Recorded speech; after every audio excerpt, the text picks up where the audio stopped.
Salam sejahtera bagi kita semua. Assalamualaikum warahmatullahi wabarakatuh. Shalom, Om Swastiastu, Namo Buddhaya, salam kebajikan, merdeka! Hai Sobat BKN, jumpa lagi dalam program talk show interaktif Hari Paskah Badan Kebudayaan Nasional PDI Perjuangan bersama saya Yustin Sila yang akan menemani Anda semua sampai penghujung acara. Sebelum kita mulai acara, mengingat saat ini umat muslim juga sedang menjalankan ibadah puasa, tak lupa juga kami mengucapkan selamat menjalankan ibadah puasa Ramadan 1444 Hijriah bagi Sobat BKN yang beragama Islam. Baik Sobat BKN, dalam acara kita hari ini ada 2 orang narasumber yang telah hadir. Siapa saja mereka? Tentunya Sobat BKN sudah tidak sabar lagi kan untuk mengetahuinya. Nah, narasumber pertama kita langsung saja kita perkenalkan adalah Profesor Dr. Randa Sulistiowati Irianto MA. Beliau merupakan guru besar antropologi hukum Fakultas Hukum Universitas Indonesia dan saat ini beliau menjabat sebagai Ketua Bidang Studi Hukum Masyarakat dan Pembangunan Fakultas Hukum Universitas Indonesia.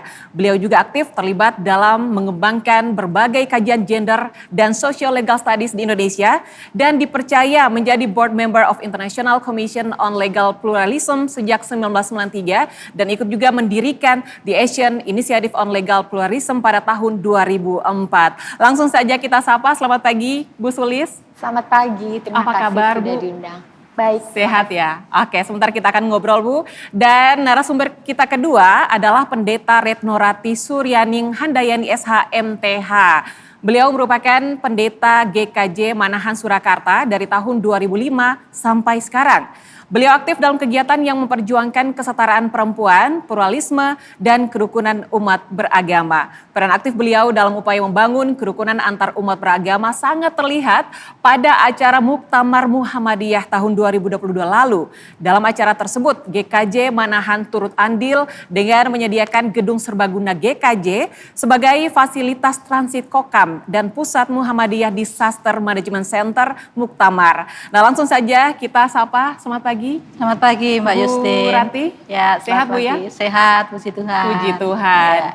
Sobat BKN, Ibu Sulis dan Pendeta Rati, dalam Paskah kali ini tema yang akan diangkat adalah Trihari Suci dalam makna bernegara. Sebelum kita mulai acara perbincangan kita, yuk mari kita saksikan terlebih dahulu video pengantar tema Paskah berikut ini. Bagi umat Kristiani, Paskah memiliki makna kemenangan dan harapan. Bagi umat Kristiani, Yesus berhasil mengalahkan maut dan bangkit kembali setelah melalui penderitaan di kayu salib. Menjadi manusia Paskah berarti juga mau belajar dari Yesus yang telah memberikan karya keselamatan dalam bentuk pengorbanan diri untuk menebus dosa manusia.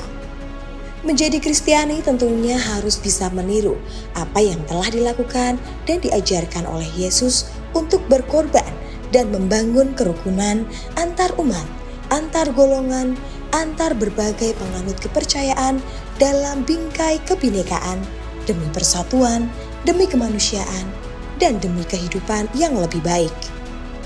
Indonesia yang memiliki berbagai banyak keragaman hanya akan bisa terus maju dan berkembang jika dilandasi dengan semangat kerukunan, kebersamaan, dan gotong royong oleh seluruh rakyatnya.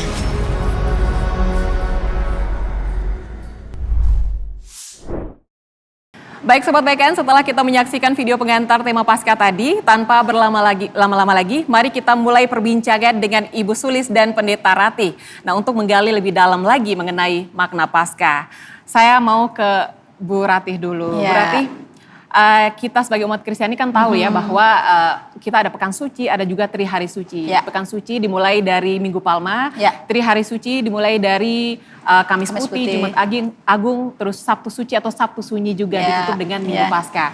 Nah, mungkin Ibu Rati bisa menjelaskan secara teologis sebenarnya makna Trihari Suci ini seperti apa, Bu?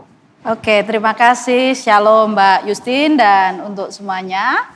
Senang sekali kalau saat ini saya diberi kesempatan untuk berbincang ya terkait dengan Trihari Suci dalam kaitannya tentang tanggung jawab kita dalam kehidupan berbangsa dan bernegara yang diselenggarakan oleh BKN PDI Perjuangan.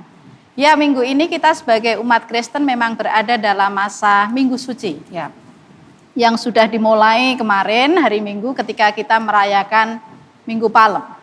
Minggu Palem itu merupakan perayaan ketika kita mengingat saat Tuhan Yesus memasuki Yerusalem, di mana Tuhan Yesus dieluk-elukan orang banyak dan mereka meneriakkan Hosana, diberkatilah dia yang datang dalam nama Tuhan.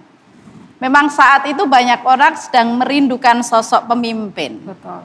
Dan Tuhan Yesus datang dalam kesederhanaannya ketika dia memakai dengan mengendarai keledai sebagai simbol perdamaian, sebagai simbol kerendahan hati. Ya, memang pesan yang dibawa oleh Tuhan Yesus ketika memasuki Yerusalem adalah pesan damai, bukan pesan perang. Itu yang pertama. Meskipun Tuhan Yesus tahu persis bahwa ketika Tuhan Yesus memasuki Yerusalem, disitulah penderitaan yang amat sangat akan dialaminya. Yang menarik, Tuhan Yesus tidak menghindar dari penderitaan yang akan dihadapi, dan dia dengan tegar tetap maju, harus menyelesaikan apa yang harus diselesaikan, harus mengatakan apa yang harus dikatakan. Meskipun resiko yang dihadapi Tuhan Yesus itu sangat berat. Kemudian ketika kita memasuki Trihari Suci itu diawali dengan Kamis Putih. Ya. Saat itu Tuhan Yesus menyelenggarakan perjamuan kudus terakhir. Karena memang ini perjamuan kudus yang terakhir yang akan dialami dan dirasakan oleh Tuhan Yesus dengan para murid. Tidak banyak yang dipercakapkan oleh Tuhan Yesus waktu itu, tetapi ada satu teladan yang luar biasa yang diajarkan oleh Tuhan Yesus ketika Tuhan Yesus membasuh kaki para murid. Dan Tuhan Yesus mengajarkan tentang cinta kasih kepada para murid, dan bukti dari cinta kasih yang konkret adalah ketika para murid itu mau melayani. Dan ini berbeda dengan gerak dunia ya, karena dunia secara umum, manusia secara umum, kita secara umum inginnya dilayani. Karena dilayani itu enak, menyenangkan, gak usah banyak effort ya. Tetapi yang diajarkan Tuhan Yesus, bukti konkret ketika seseorang itu mengasihi dan saling mengasihi adalah mengambil tempat sebagai seorang hamba dan melayani satu dengan yang lain. Meskipun Tuhan Yesus juga tahu bahwa saat itu salah satu dari muridnya mengkhianati dia. Dan itu yang tetap dilakukan oleh Tuhan Yesus. Kemudian ketika kita memasuki Jumat Agung, ini masa yang penuh dengan penderitaan. Ya, memang penuh penderitaan karena setelah Tuhan Yesus menyelenggarakan perjamuan terakhir dengan para murid, saat itu Tuhan Yesus kemudian ditangkap. Dan dari sejarah, dari kisah di Alkitab, menunjukkan betapa kekerasan menjadi bahasa orang saat itu. Untuk menangkap Tuhan Yesus, untuk mengadili Tuhan Yesus, dan akhirnya Tuhan Yesus disalib. Saat itu orang dimobilisir sebegitu rupa, kebencian diungkap secara gamblang, tetapi yang menarik di tengah teriakan massa yang mengungkapkan kebencian, bahasa cinta kasih menjadi bahasa yang sangat menonjol terungkap di dalam perjalanan Tuhan Yesus. Salah satunya ketika waktu itu Tuhan Yesus ditangkap, kan ada muridnya yang gak terima nih, Petrus. Kemudian mengambil pedang dan kemudian menebaskan pedang pada salah satu pasukan sampai telinganya ini lepas. Dan Tuhan Yesus mengambil telinga yang lepas kemudian ditaruh kembali dan mengingatkan kepada Petrus, sarungkanlah pedang. Artinya ini bahasa yang sangat menarik bahwa kekerasan itu tidak bisa diatasi dengan kekerasan. Yang bisa menghentikan kekerasan adalah cinta kasih. Dan itu terus berlanjut ketika penderitaan Tuhan Yesus dialami, kemudian penyiksaan, penganiayaan, olok-olok dipertontonkan secara publik. Tuhan Yesus dengan rela menjalani semuanya itu.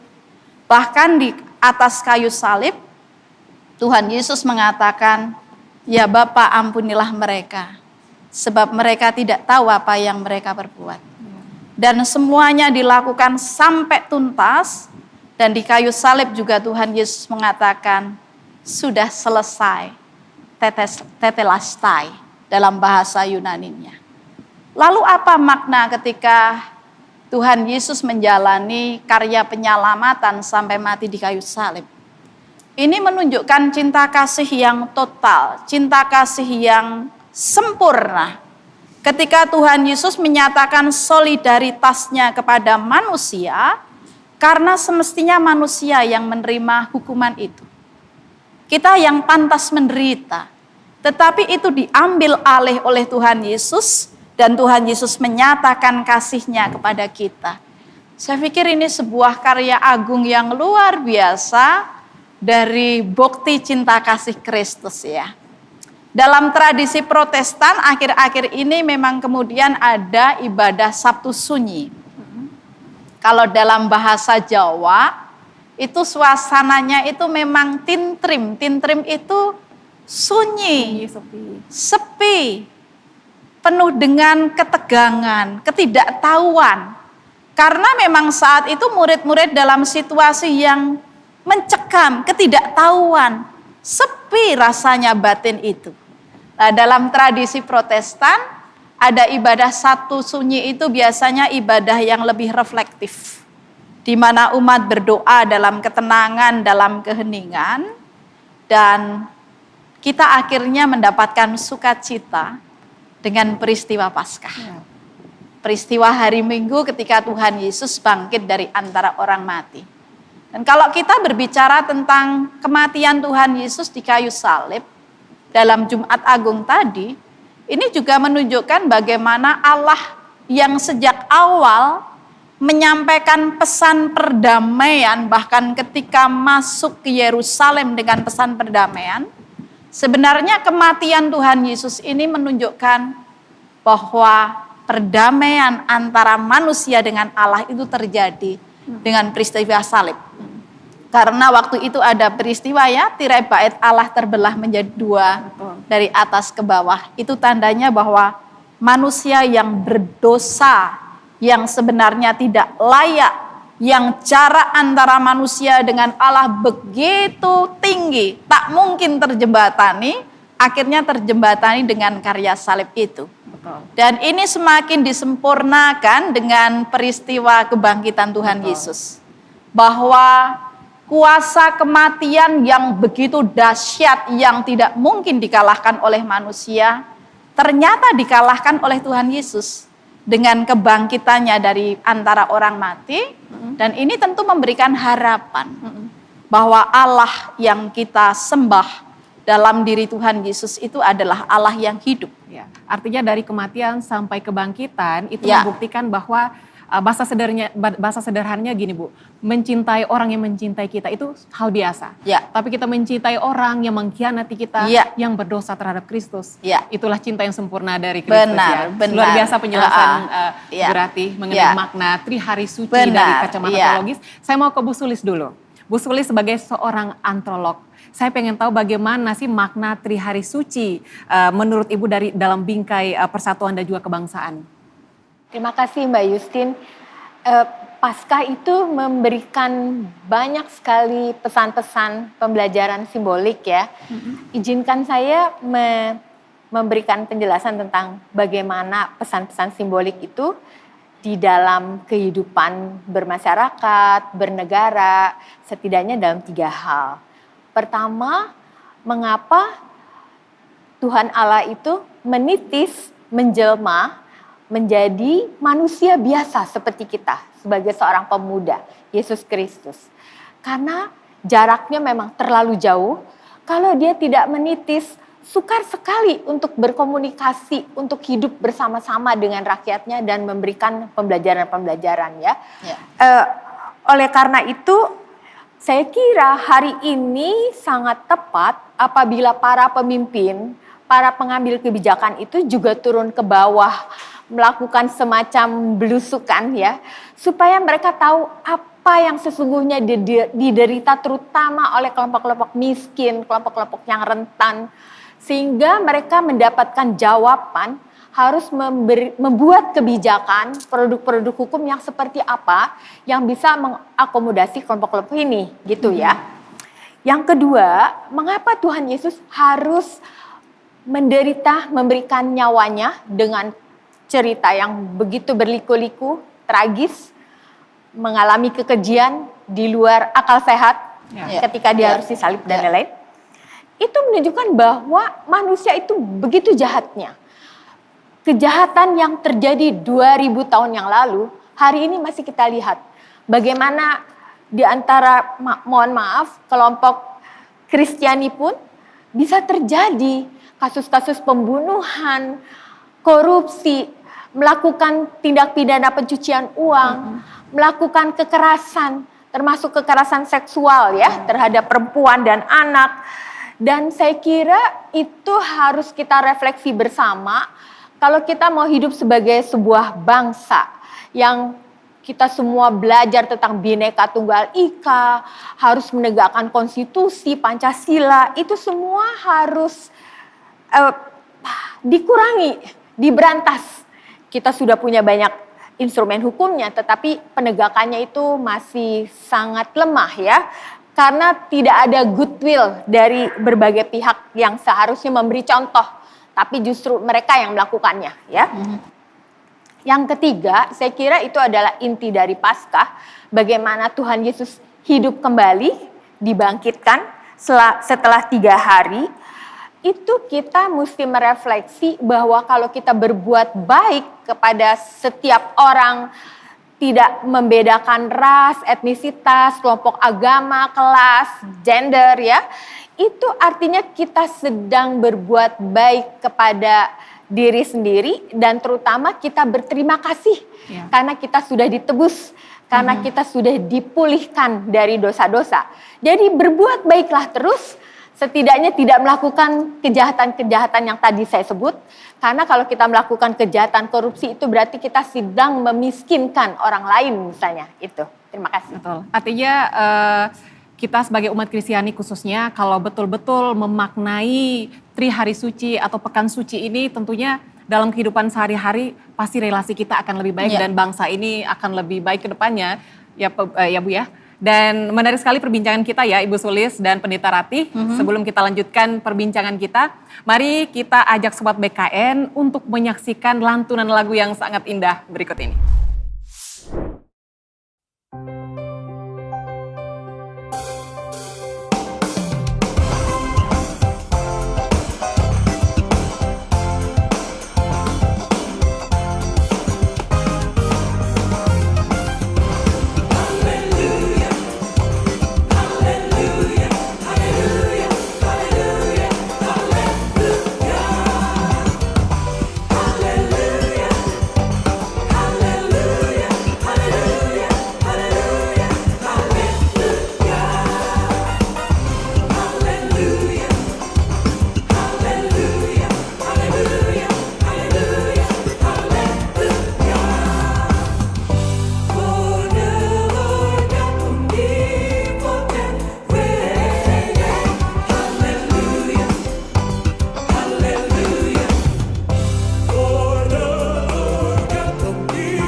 Assalamualaikum warahmatullahi wabarakatuh.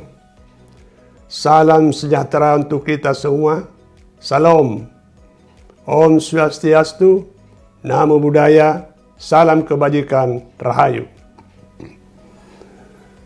Saudara-saudara sebangsa dan setanah air, khususnya saudara-saudara kami kaum Kristiani, dalam rangka merayakan Hari Raya Trisuci umat Kristiani, maka kami pengurus DPP PD Perjuangan Bidang Agama dan Kepercayaan terhadap Tuhan Yang Maha Esa dan juga sekaligus Ketua Umum Baitul Muslimin Indonesia bersama segenap pengurus daerah dan pengurus cabang Baitul Muslimin se-Indonesia menyampaikan selamat merayakan Hari Raya Trisuci bagi umat Kristiani.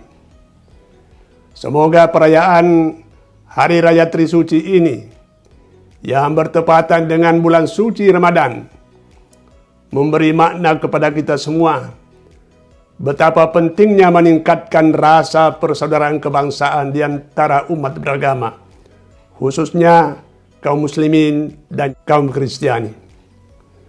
Hanya dengan persatuan rasa persaudaraan kebangsaan inilah kita dapat tetap tegak sebagai bangsa yang maju dan dapat membangun peradaban tinggi, setara, dan kalau mungkin kita melampaui bangsa-bangsa lain di dunia ini. Terima kasih. Sekali lagi saya menyampaikan selamat merayakan Hari Raya Trisuci bagi umat Kristiani. Semoga dikasihi Tuhan. Sekian, terima kasih. Wassalamualaikum warahmatullahi wabarakatuh.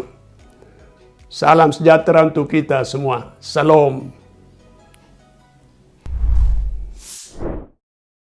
Baik Sobat BKN, mari kita lanjutkan kembali perbincangan kita dengan Ibu Sulis dan Pendeta Rati. Setelah tadi kita membahas mengenai makna Trihari Suci dalam kehidupan berbangsa dan bernegara, kali ini kita akan membahas mengenai relevansi makna Trihari Suci dalam konteks sosial, ekonomi, dan penguatan dalam kehidupan keluarga serta pondasi mental spiritual umat Kristiani. Saya ke Bu Rati lagi nih Bu. Oke. Bu, secara teologis sebenarnya substansi pesan atau makna rangkaian peringatan Trihari Suci sebagai pondasi mental spiritual umat Kristiani ini seperti apa Bu?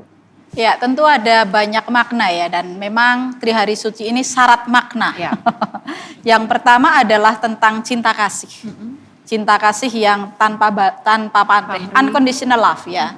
Cinta kasih tanpa syarat yang diberikan Tuhan Yesus kepada kita, yang semestinya ini menjadi pondasi di dalam kita hidup bersama. Di tengah masyarakat kita, di mana masyarakat kita itu kan sangat beragam sekali ya. Dan jangan sampai kita itu mengasihi orang hanya berdasarkan agama atau golongan kita saja.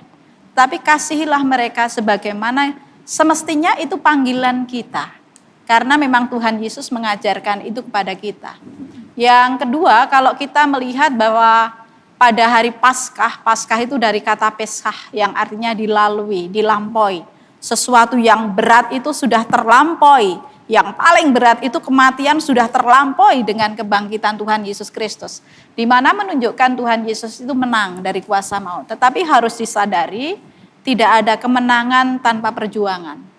Tidak ada kemuliaan tanpa penderitaan. Supaya apa? Spirit ini yang juga kita kembangkan dalam kehidupan masyarakat kita, supaya menang dengan cara bermartabat. Ya, menang dengan elegan. Elegan ya.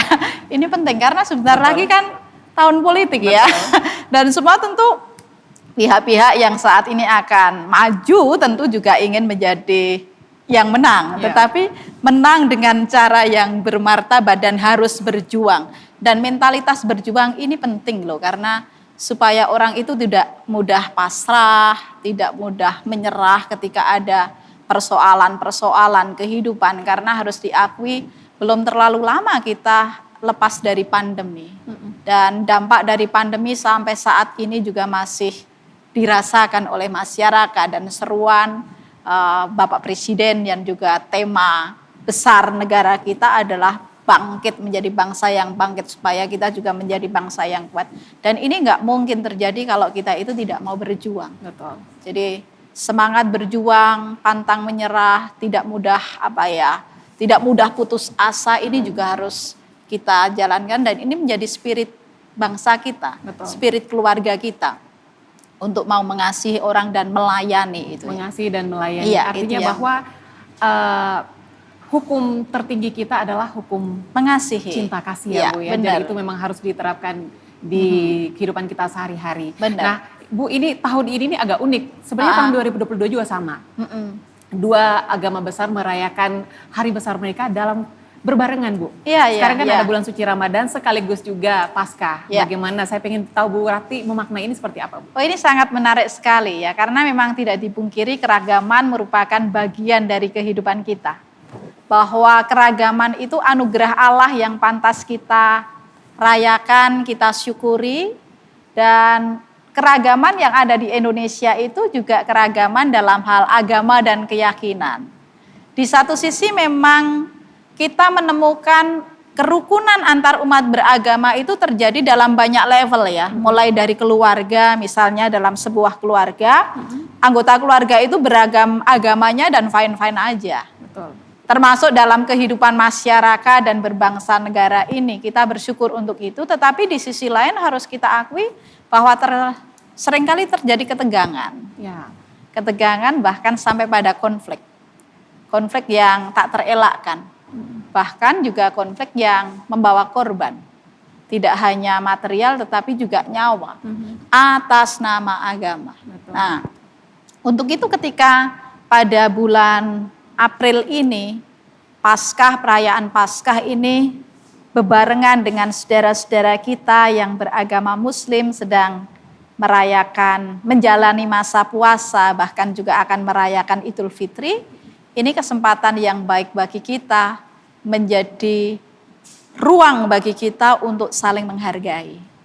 Menjadi ruang bagi kita juga untuk merayakan keberagaman ini sebagai sebuah rahmat, karena ini memang sebuah kemestian. Dan kalau kita belajar dari cinta kasih Tuhan Yesus, unconditional love itu, kan kasih yang tidak memandang agama, tidak memandang golongan, tidak memandang suku. Kasih Yesus itu kan kasih yang universal.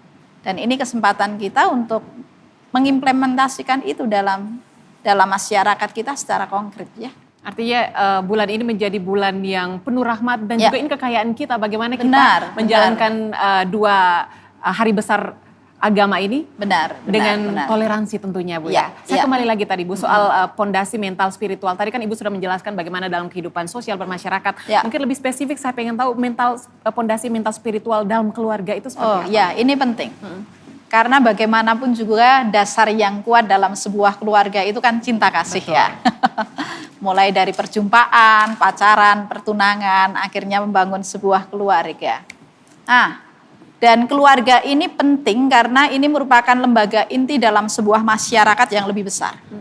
Kalau keluarganya kuat, maka masyarakatnya juga akan kuat. Kalau keluarganya sehat, maka masyarakat juga akan sehat. Hanya yang namanya cinta kasih itu kan bukan sesuatu yang statis, sesuatu yang dinamis, yang fluktuatif. Dulu ketika mau menikah, cintanya semangat 45. Ya. Ketika ada persoalan, kemudian mulai luntur gitulah.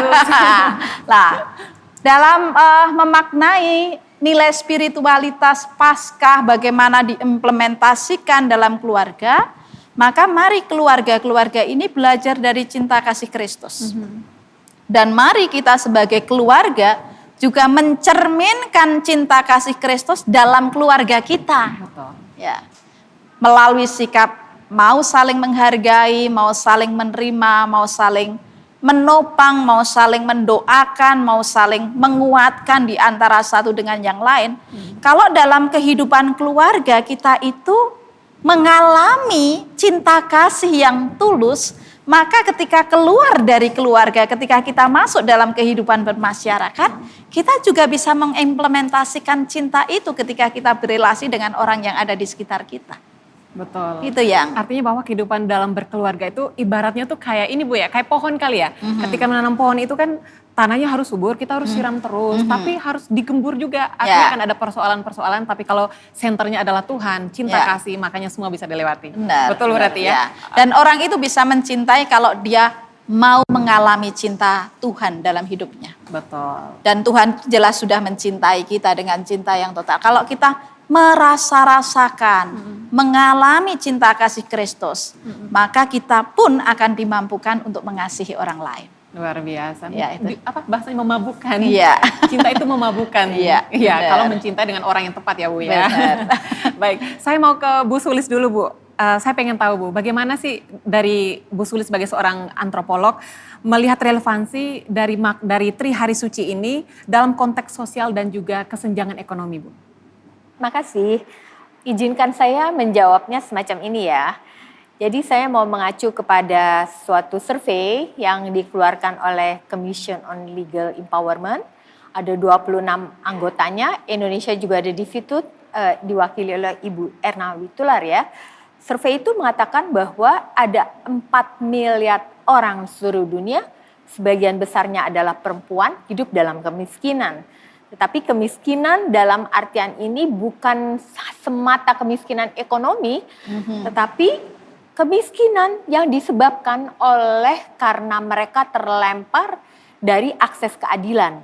Jadi di situ semacam lonceng peringatan bahwa sebenarnya hukum, berbagai macam produk legislasi itu juga menyebabkan kemiskinan. Terlempar itu artinya tidak cukup ruang bagi mereka yang miskin, yang rentan karena berbagai sebab, minoritas termasuk, tidak punya ruang untuk didengarkan suaranya di dalam berbagai proses-proses pengambilan kebijakan, termasuk tidak diakomodasi dalam naskah-naskah akademik perumusan hukum gitu ya. Nah, oleh karena itu dari situ kita mengenal suatu program yang saya kira di Indonesia sudah 20 tahun lebih dijalankan oleh berbagai badan dunia, termasuk oleh Bappenas juga, yang disebut akses keadilan. Program akses keadilan ini secara khusus memberikan afirmasi kepada kelompok-kelompok miskin, perempuan, kelompok-kelompok rentan. Kenapa begitu? Kita belum bisa bilang justice for all seperti negara-negara yang sudah maju, tapi kita masih pada tahap justice for the poor, justice for women. Kenapa gitu? Karena jurang-jurang sosial ekonomi di masyarakat itu sangat lebar. Jadi ada kelompok upper class, super duper kaya, di situ layer-layernya banyak, lalu ada middle class, layer-layernya banyak, lalu ada lower class, layer-layernya banyak, sehingga memang programnya itu harus mengafirmasi kelompok-kelompok yang ketinggalan ini gitu ya. Nah, ini adalah suatu panggilan sebenarnya bagi mereka yang belajar hukum, diingatkan bahwa kemiskinan itu juga ada di bidang hukum. Lalu gimana cara memberikan solusinya ya? Di survei Commission on Legal Empowerment itu diberikan berbagai macam parameter, tetapi saya mau standing yang dibutuhkan oleh Indonesia ada 4 pilarnya kalau mau mengentaskan kemiskinan, menghapuskan kesenjangan itu ya dari sisi hukum. Pertama adalah melakukan reformasi hukum. Jadi memastikan tersedia instrumen-instrumen hukum yang mengakomodasi pengalaman-pengalaman kelompok miskin dan kelompok rentan itu, termasuk para perempuan ya. Kedua adalah akses kepada literasi hukum. Jadi melek hukum atau tidak buta hukum itu adalah suatu senjata bagi kelompok-kelompok rentan itu untuk memberdayakan dirinya. Kalau kita buta hukum, kita bisa ditipu dan macam-macam ya, itu bisa terjadi. Jadi kita semua harus tahu bahwa ada sejumlah instrumen hukum, konstitusi, macam-macam peraturan perundangan yang memastikan hak-hak dasar kita untuk hidup itu terjamin ya. Kemudian yang ketiga adalah akses kepada identitas hukum.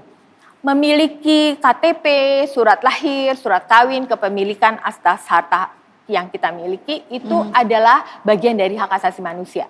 KTP menjadi sangat penting karena dengan KTP itu kita bisa mengakses segala macam program baik yang dibuat oleh pemerintah maupun maupun masyarakat ya.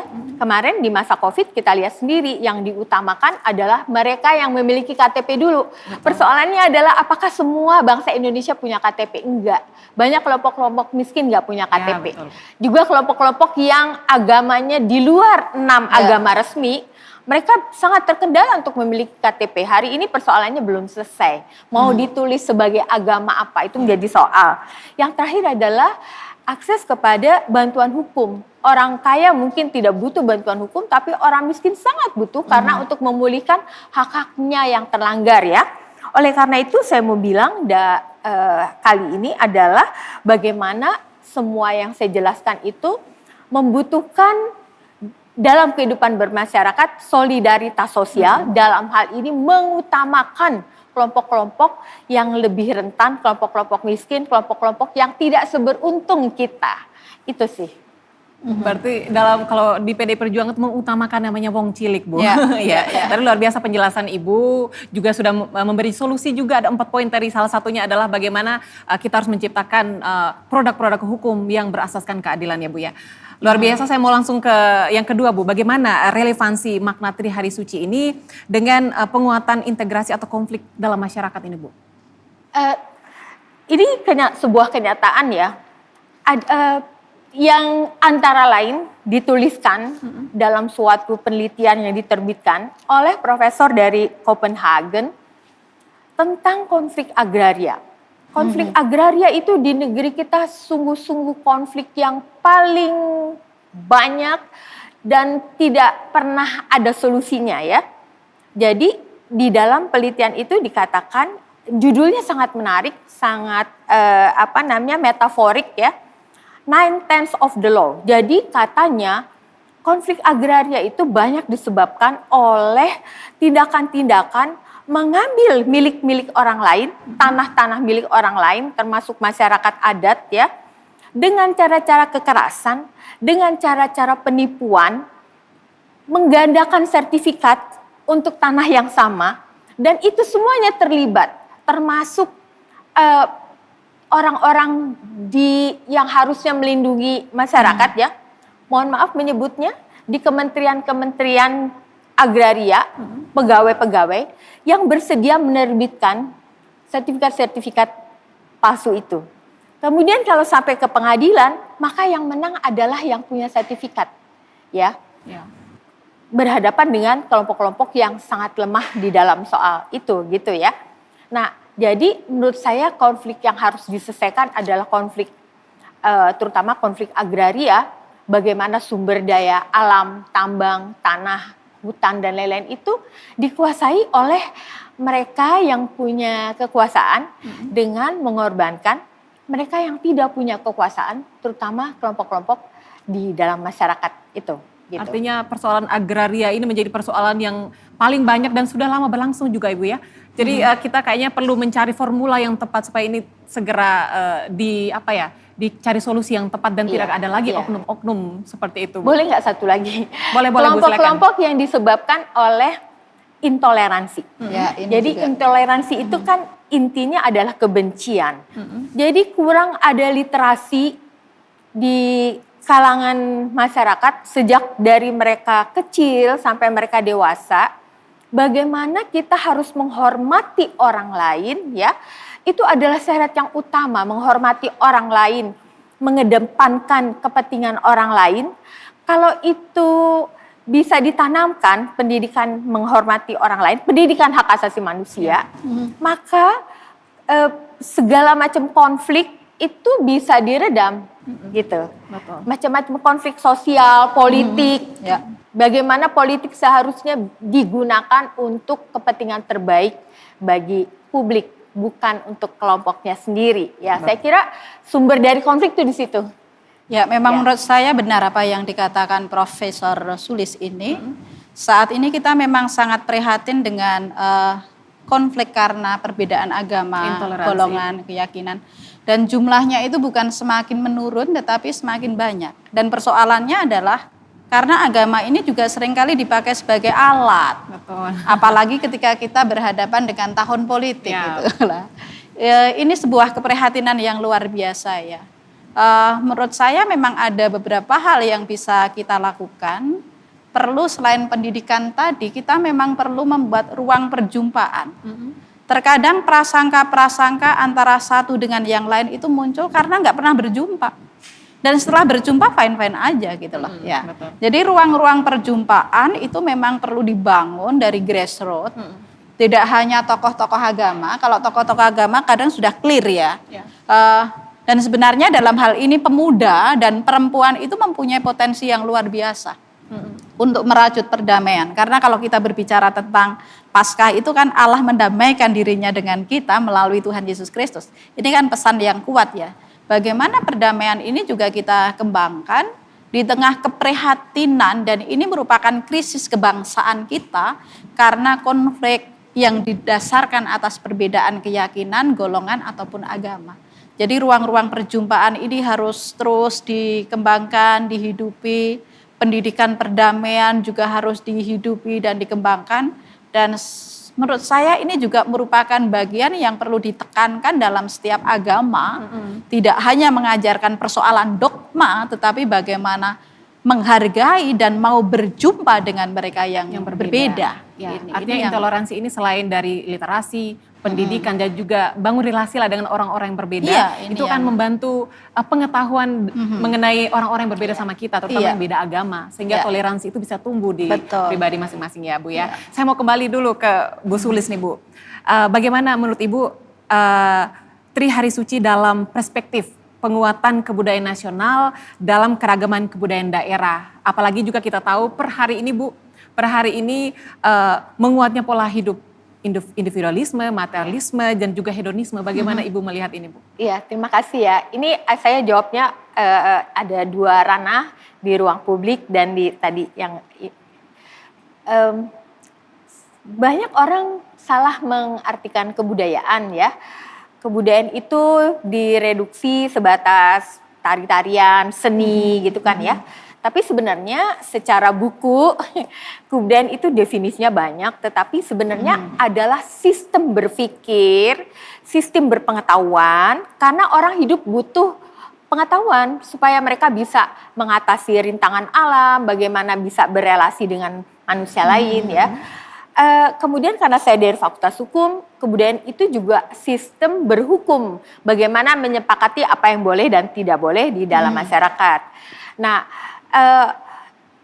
dekat sekali antara pengembangan kebudayaan, sistem pengetahuan dan lain-lain, termasuk pengetahuan alam ya, pengetahuan tentang Tuhan, pengetahuan tentang alam raya, tentang teknologi, sains dan teknologi hari ini, itu dekat sekali dengan pendidikan sebenarnya. Jadi pendidikan tinggi itu tidak bisa dipisahkan dari soal-soal kebudayaan. Kalau kita lihat filosofi yang dibangun oleh universitas-universitas di luar negeri, itu memang selalu ada kata memajukan sains, teknologi, dan juga kebudayaan gitu ya.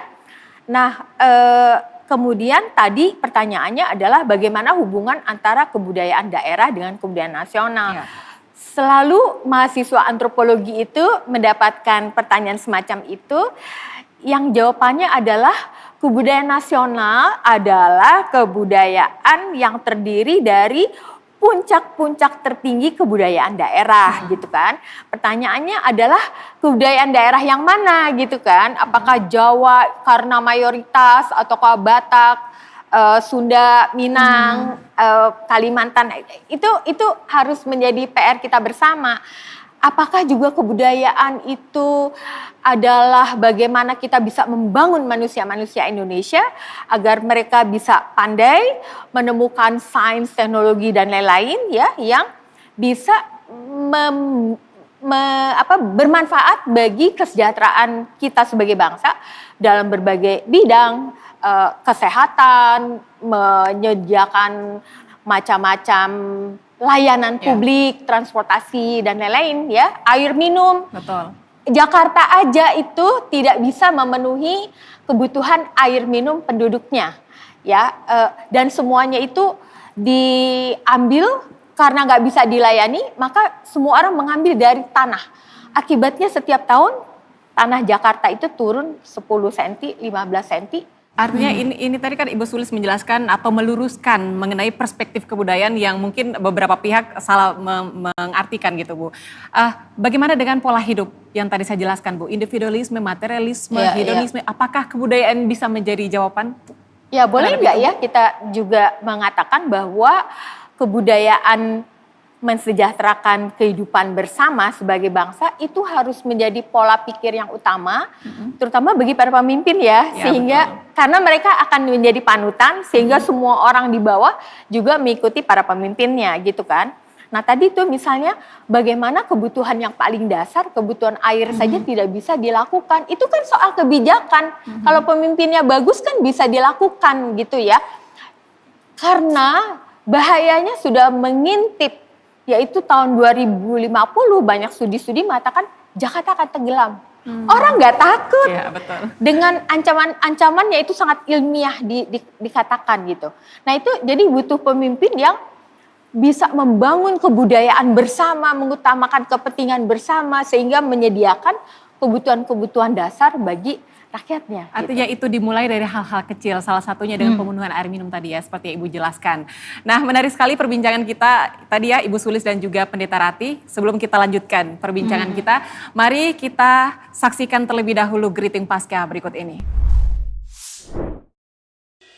Salam sejahtera bagi kita semua. Assalamualaikum warahmatullahi wabarakatuh. Shalom, Om Swastiastu, Namo Buddhaya, salam kebajikan. Kematiannya kita kenang, kebangkitannya kita rayakan, beritanya kita wartakan. Saya Insinyur Rudianto Chen, Wakil Bendahara Umum DPP PDI Perjuangan, mengucapkan selamat memperingati Tri Hari Suci yang diawali dengan Kamis Putih, Jumat Agung ditutup dengan Paskah.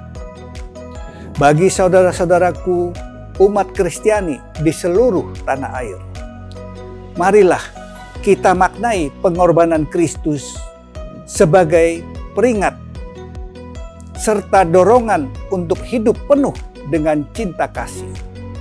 Dan semoga dalam Tri Hari Suci tahun ini kita dapat belajar untuk rela berkorban bagi kebenaran dan kemanusiaan di tengah-tengah keberagaman. Shalom, salam Pancasila, merdeka, merdeka, merdeka.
Baik Sobat BKN sekalian, mari kita lanjutkan kembali perbincangan kita dengan Ibu Sulis dan juga Pendeta Ratih.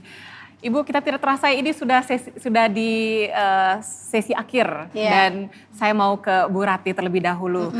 Bagaimana Bu, ini pertanyaan terakhir dari saya, bagaimana pesan terakhir untuk generasi-generasi muda dihubungkan dengan makna dari Trihari Suci tadi Bu? Baik, yang namanya Paskah itu peristiwa kebangkitan Tuhan Yesus khususnya itu kan memberikan harapan baru. Semangat baru, memberikan kehidupan baru. Dan bagi saya yang namanya kaum muda itu memberi harapan baru juga bagi bangsa kita. Ya. Menurut saya yang namanya pemuda itu bukan sekedar masa depan bangsa, tapi masa kini. Karena kalau kita melihat bonus demografi kita ya, kelompok ini kan kelompok yang sangat besar. Betul. Dan mereka mempunyai potensi yang luar biasa, idealisme, kreativitas.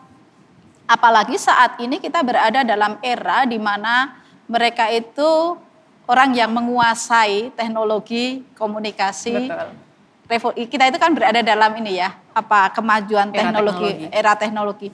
Dan itu ada di tangan mereka. Betul. Artinya bahwa harapan baru itu luar biasa sebenarnya ada pada anak muda karena merekalah pemimpin bangsa, tidak hanya besok tetapi saat ini. Kalau ini kita tempatkan dalam kerangka Paskah, bagaimana kita membingkainya ya? Yang menurut saya bahwa kalau kita melihat dari pesan yang dibawa oleh Tuhan Yesus tadi ketika Tuhan Yesus memasuki Yerusalem adalah pesan damai. Bagaimana dengan kemampuan anak muda sebagai pemimpin bangsa saat ini dan masa depan, kemampuan mereka sebagai orang yang menguasai teknologi komunikasi dan informasi, ini digunakan dalam rangka pesan perdamaian. Karena memang harus diakui bahwa kemajuan ini memang memudahkan kita dalam banyak hal kehidupan. Betul. Tetapi tak jarang itu di tangan-tangan orang tertentu disalahgunakan. Dengan ujar kebencian yang secara vulgar dipublish di media sosial. Dan juga munculnya hoax-hoax yang tidak mendamaikan, tidak menenteramkan, tetapi justru mengacaukan dan juga meluruhkan sendi-sendi kehidupan dan persatuan bangsa. Ini kaum muda tentu saja mempunyai potensi dengan kemampuan mereka menyampaikan berita damai dan cinta kasih. Tentu tidak hanya kaum muda saja, tetapi juga kaum perempuan nih. Ya, karena betul. saat ini narasumbernya dua-dua perempuan. Hostnya juga perempuan, dan Paskah itu ada kaitannya dengan perempuan juga loh. Kaitannya gini, ketika Tuhan Yesus bangkit dari antara orang mati, yang pertama menyaksikan dan mengalami itu adalah perempuan. Boleh saya, ini main tebak-tebakan aja deh, boleh saya tebak apakah ingatan saya masih kuat? Kalau nggak salah namanya Maria Magdalena. Benar. Betul ya? Oke. Benar. Dan yang menarik juga adalah perempuan ini yang juga dipanggil oleh Tuhan Yesus, diutus Tuhan Yesus memberitakan berita tentang kebangkitannya. Menjadi saksi pertama. Ya. Ini sebuah lompatan yang luar biasa karena pada saat itu perempuan itu menjadi the second class. Ya. Bahkan mereka tidak boleh menjadi saksi atas peristiwa apapun. Gak boleh itu. Dan ternyata Tuhan Yesus mengutus mereka menjadi saksi yang sangat penting, menjadi saksi atas peristiwa kebangkitan sehingga akhirnya para murid dan banyak orang itu mendengar peristiwa kebangkitan Tuhan Yesus dari perempuan. Wow, artinya Benar. bahwa perjuangan untuk emansipasi wanita sebenarnya sudah dimulai Ya. dari 2000 tahun lalu di masa Cara Yesus Tuhan itu. Yesus memperlakukan perempuan itu luar biasa sekali dan ini juga merupakan hal yang perlu kita kuatkan ya, semakin kuatkan karena sekali lagi ketidakadilan terhadap perempuan masih terjadi di sana sini. Betul. Kekerasan terhadap perempuan juga merupakan potret yang masih kita alami. Betul. Ini yang merupakan pesan Paskah ini ya. Iya, luar biasa ya pesan Paskah, closing statement juga yang luar biasa untuk generasi-generasi muda. Dan saya mau ke Bu Sulis juga Bu, bagaimana Bu closing statement dan juga pesan untuk generasi muda khususnya di era perubahan saat ini yang tadi sudah saya sebutkan, materialisme, terus hedonisme, individualisme yang semakin meningkat ini Bu. Ya, terima kasih. Tuhan memberi karunia kepada bangsa Indonesia yang tidak akan pernah diberikan kedua kalinya, yaitu diberi jendela demografi Jadi belum bonus demografi, di mana sampai 2030 atau 2035 orang muda lebih banyak yang usia produktif daripada kelompok tua ya.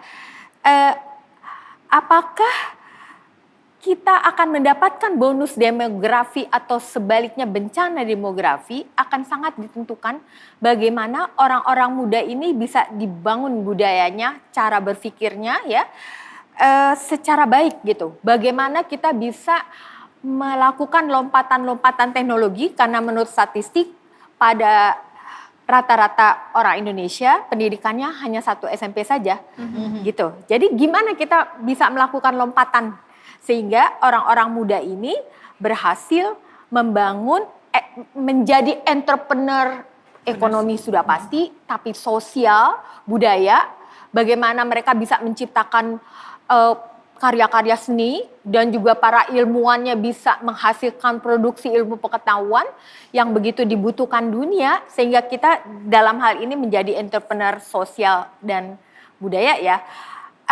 Itu bisa nggak terbangun gitu. Nah itu ada kaitannya dengan 2045 di mana kita akan 100 tahun sebagai bangsa.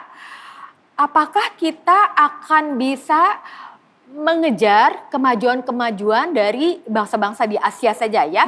Nomor 1 Cina sudah pasti, nomor 2 India. Lalu yang berikutnya adalah apakah kita bisa gitu. Saya kira kemajuan ekonomi, pertumbuhan ekonomi itu one thing, penting, tetapi itu tidak cukup. Jadi harus juga membangun manusianya.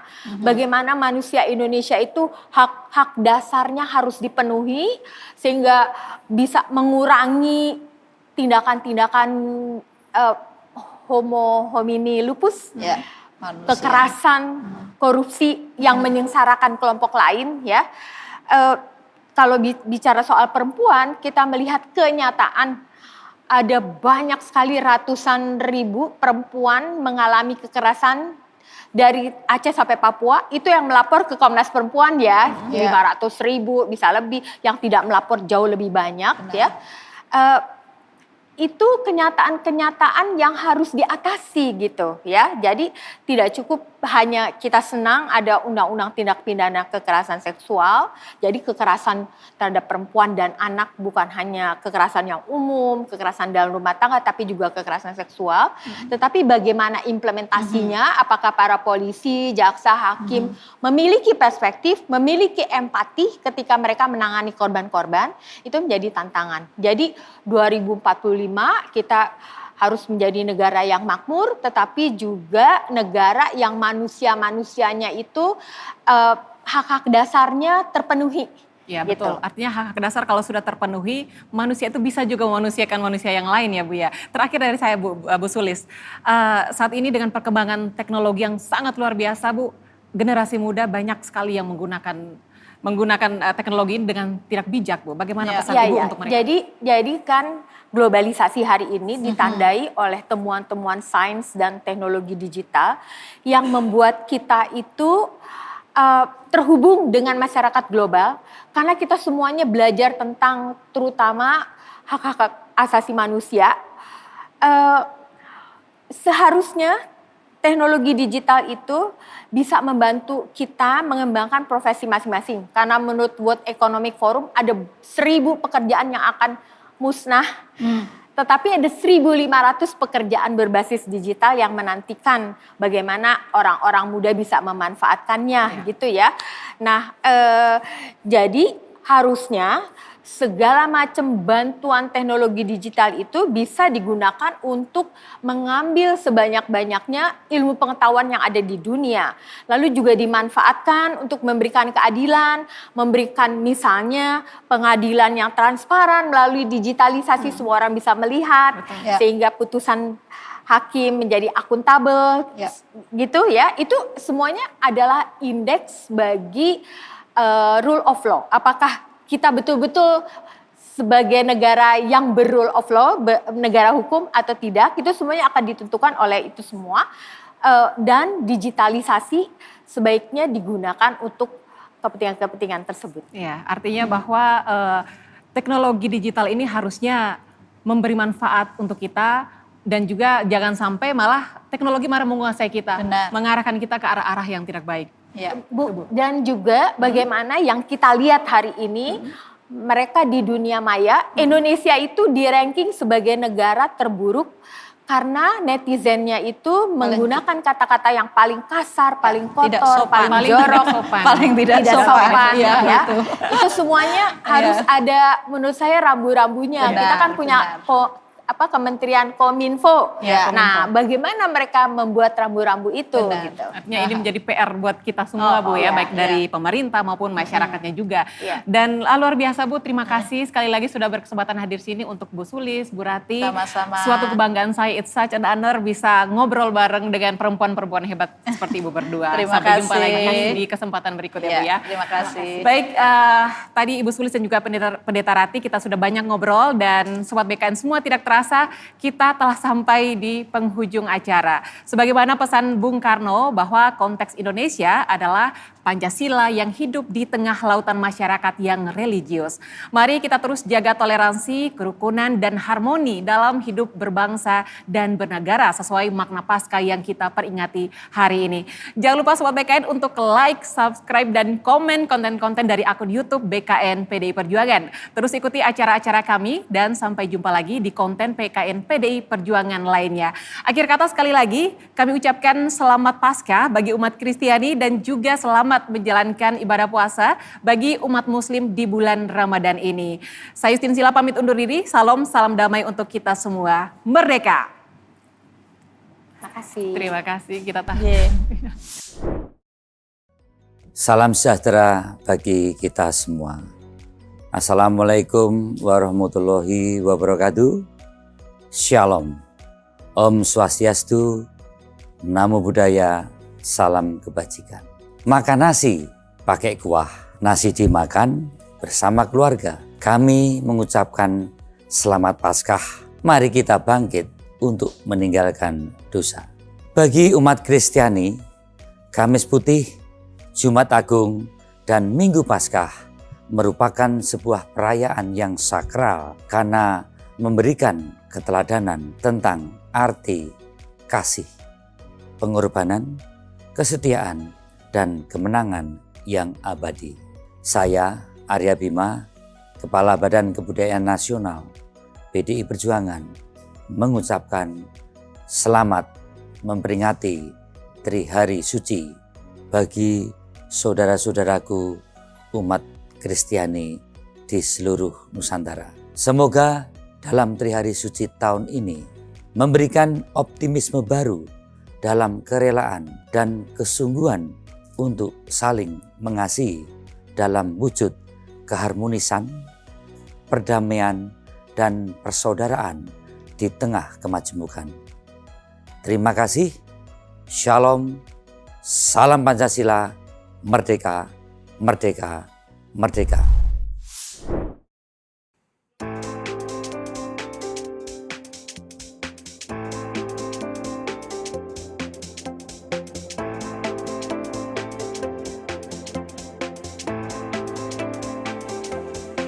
Ku jawab ya, ya, ya.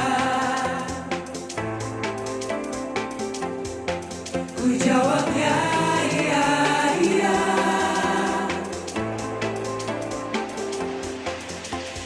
Dengar dia panggil nama saya, dengar dia panggil namamu, namamu. Dengar dia panggil nama saya, juga dia panggil namamu. Dengar dia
berubah. Tuhan Yesus tidak berubah, tak berubah selama-lamanya. Tuhan Yesus tidak berubah, tidak berubah, tidak berubah. Tuhan Yesus tidak berubah, tak berubah selama-lamanya.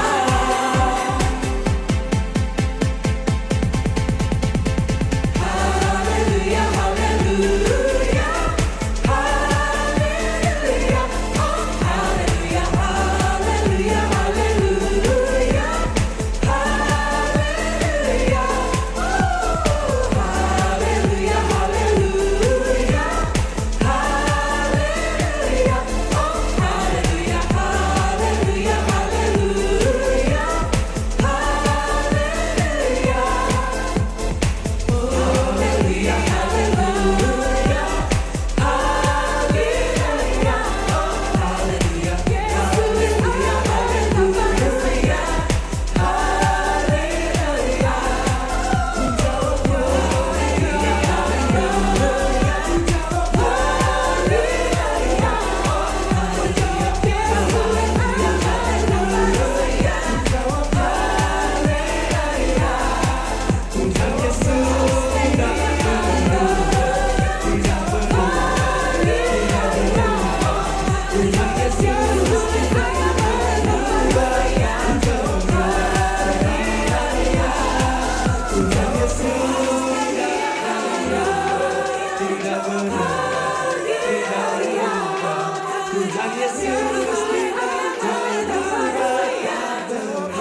Tuhan Yesus tidak berubah, tidak berubah.